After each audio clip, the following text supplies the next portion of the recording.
പരുക്കഞ്ചേരി ഐതിഹ്യം. ഏകദേശം 600-ൽ പരം സംവത്സരങ്ങൾക്ക് മുൻപ് പരുക്കുമരച്ചോട്ടിൽ ഒരു ഋഷിവര്യൻ കാളിയെ തപസ് ചെയ്തു. തപസ്സിൻ്റെ ശക്തിയാൽ പ്രത്യക്ഷമായി. കണ്ട മാത്രയിൽ ഋഷിവര്യൻ തൊഴുതു നമസ്കരിച്ച് ദുർഗേ, വനദുർഗേ, കാളി, മഹാകാളി എന്ന് അഭിസംബോധന ചെയ്തു.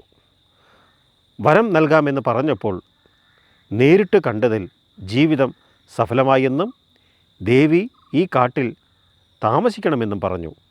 ഭക്തൻ്റെ ഇഷ്ടപ്രാപ്തിക്കായി സത്യസ്വരൂപിണിയായ ദേവി ശിലാരൂപമായി കാട്ടിൽ കിടന്നു.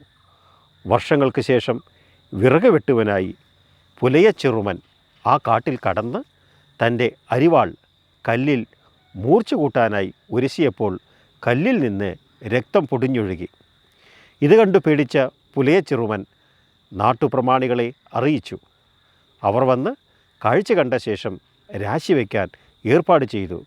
രാശിപ്രകാരം കല്ലിൽ കാളീ ചൈതന്യം ഉണ്ടെന്നറിഞ്ഞു. പരുക്കുമരച്ചോട്ടിൽ കണ്ടതിനാലാണ് പരുക്കഞ്ചേരി എന്ന പേര് കൈവന്നത്.